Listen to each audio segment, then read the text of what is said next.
यह जो model question paper है, इससे पहले हमने जो क्वेश्चन पेपर किया था उसी का भाग है। उसमें हमने 20 क्वेश्चन को किया था, इसमें आपके 10 क्वेश्चन हैं। तो क्वेश्चन नंबर फर्स्ट आप देखेंगे कि शिवानी द्वारा पूछे गए एक प्रश्न का उत्तर शिक्षक तत्काल नहीं दे सकता है, तो शिक्षक की जो प्रतिक्रिया होगी वह क्या होनी चाहिए। ठीक है, तो ऐसी स्थिति में शिक्षक को चाहिए कि वह जो प्रश्न उसे पूछा गया है, अगर उसे उसका उत्तर नहीं आ रहा है तो बाद में उसका सही उत्तर बच्चे को बता दे। दूसरा क्वेश्चन है कि बच्चे की जिज्ञासा को शांत कब करना चाहिए। तो जब भी आपका सामने कोई ऐसी कंडीशन आती है, कोई बच्चा आपके पास जिज्ञासा लेकर के आता है, तो आपको उस बच्चे की जिज्ञासा को तत्काल ही शांत कर देनी चाहिए। जब उसने जिज्ञासा की उसी समय उसकी जिज्ञासा शांत हो जानी चाहिए। क्वेश्चन नंबर 23 देखेंगे, आप अनपढ़ माता पिता के बच्चे को अंग्रेजी सिखाना चाहते हैं।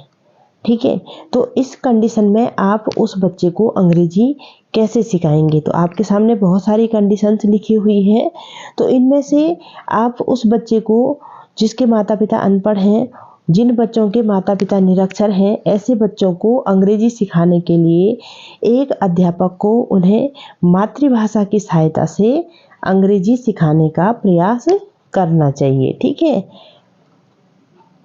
क्वेश्चन नंबर 24 देखेंगे, पुरस्कार एवं दंड। पुरस्कार एवं दंड क्या है। तो यह एक प्रकार का प्रेरक है जो बच्चे को प्रेरित करता है। पुरस्कार एवं दंड एक प्रकार का कृत्रिम प्रेरक कहेंगे आप इसको। यह बच्चे को सुधार के लिए प्रेरित करता है। आप पुरस्कार देंगे तो वह खुश हो जाएगा, और दंड देंगे तो वह डर के मारे उस कार्य को करने लगेगा। क्वेश्चन नंबर 25 देखेंगे, बाल मनोविज्ञान के आधार पर कौन सा कथन सर्वोत्तम है।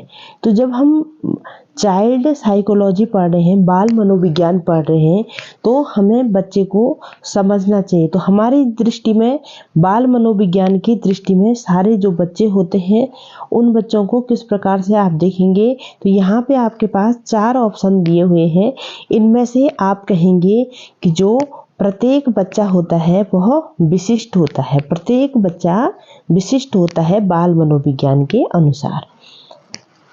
क्वेश्चन नंबर 26 देखेंगे, बच्चों का मूल्यांकन होना चाहिए। तो जो बच्चे हैं उनका मूल्यांकन किस प्रकार से होना चाहिए। तो बच्चों का मूल्यांकन हमेशा होना चाहिए, सतत होना चाहिए, सतत और व्यापक होना चाहिए। सतत और व्यापक का मतलब होता है कि इसके माध्यम से एक शिक्षक जो छात्र होता है, छात्र की शैक्षिक उपलब्धि का पता लगाता है, और जो छात्र की कमजोरियां हैं उसका पता लगाकर उनका निदान करता है। बच्चे के लिए निःशुल्क एवं अनिवार्य शिक्षा का अधिकार अधिनियम के लिए लागू है। तो जो बच्चे के लिए ये निकला था निःशुल्क और अनिवार्य शिक्षा, वह 2009 में निकला था। तो शिक्षा का अधिकार अधिनियम 2009 के अनुसार 6 से 14 साल तक के बच्चों के लिए जो शिक्षा है वह निःशुल्क भी होगी और अनिवार्य भी होगी 6 से 14 वर्ष के बच्चों के।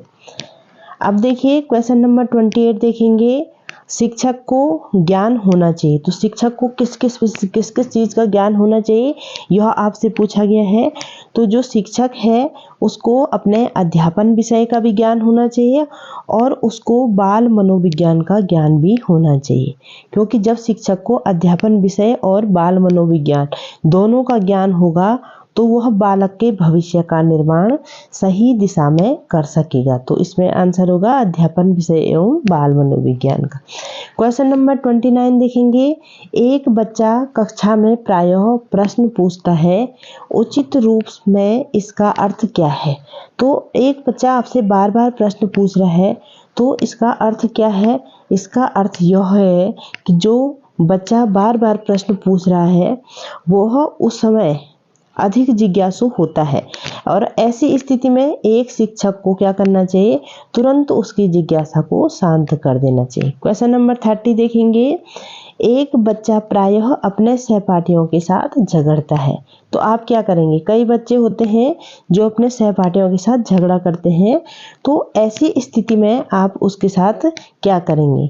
तो ऐसी स्थिति आने पर आप क्या करेंगे कि जो छात्रों के व्यवहार में परिवर्तन लाने के लिए एक शिक्षक को क्या करना चाहिए? सर्वप्रथम उसका कारण का पता करना चाहिए और उसको परामर्श देना चाहिए। तो आज की वीडियो में हम इतना ही